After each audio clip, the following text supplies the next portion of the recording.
Donde mi hermana le dio cabida ahí.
for the trash. I always keep the trash behind me.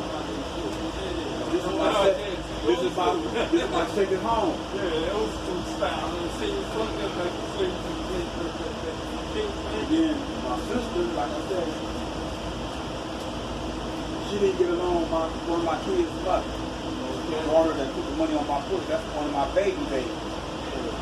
Me and her mama broke up while she was pregnant. I told her I'm gonna be there for the baby. I ain't gonna lie, I was 20, she was 16, but she lied about her age. And you said you be on Manchester? I was right there on 92nd and 50th Ward. The motel right there on the corner. We walked all the way from Broadway and Manchester. She lived on 88. She lived on 88 from Broadway and Main. I stayed on 70th.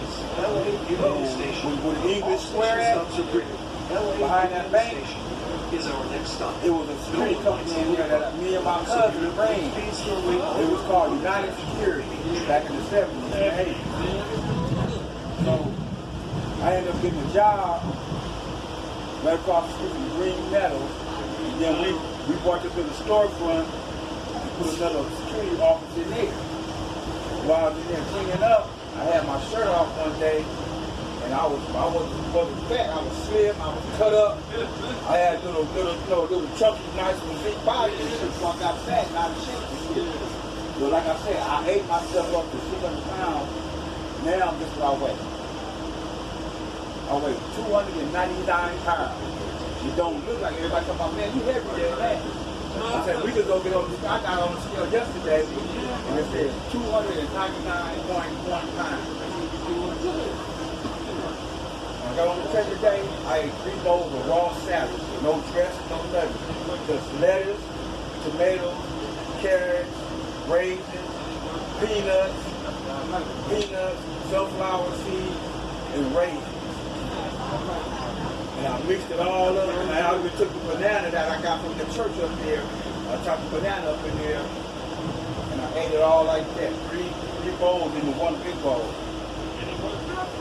Yeah, boy, made me shit like a motherfucker.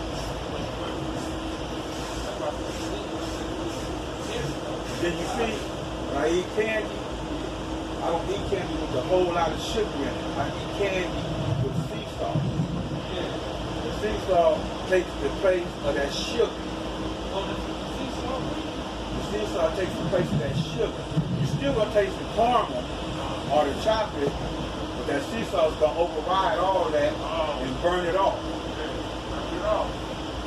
See, I have what they call, a lot of people have over metabolism to where your body eats everything is put in. It absorbs it. When I turned like 25, 30 in the military, my metabolism was gone. When I was young, I played ball all day long.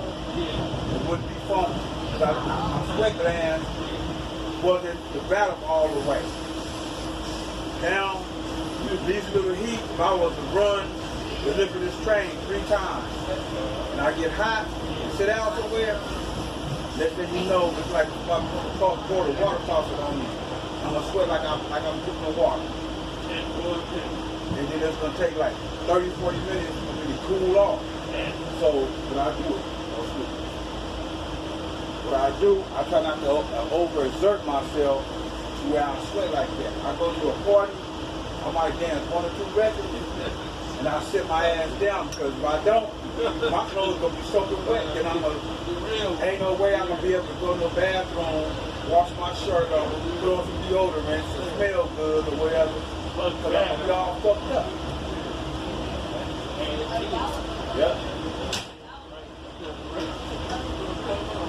Just like me, I got clothes in there, they clean, but I got 2 bags. And you just want to say, why you take those checks and you put your clothes in there? But I don't want the clothes that's clean on top of the fucked up clothes. You know, like I said, I sit on cement, grass, everything else in my mouth shit. And then I got my clothes breaking for at night, because I'm out to train at night. So I feel like going home. Got my bag with me. Got my work uniform in there. I go to the beach. And back when I'm taking the shower and wash my clothes out with some soap, old school, rinse them. Look, take the shower, rinse them real good, dry them out, fold them up in the plastic where they won't mildew. And first motherfucker wash out I pass by, I'm stopping, I'm throwing whatever it costs to go 1 or 2 cycles, and dry my uniform, dry my clothes, and take my ass to work. Because my uniform, my security uniform, is wrinkle-free material. So if the sun, if I don't turn them inside out and hang them on the bench and let them dry, man, look, ain't no shame in my game, man. I've been through a whole lot, man. I done survived in the street. Look, I was stationed in Saudi Arabia with the sheep.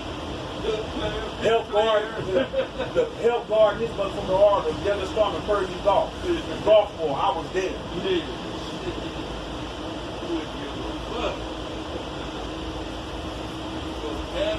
Now see, I seen the kid drown in that little creek. That crack right there. How deep you think that is? I think it's 8 feet deep. That little crack. That's why you always see that water running. All that water is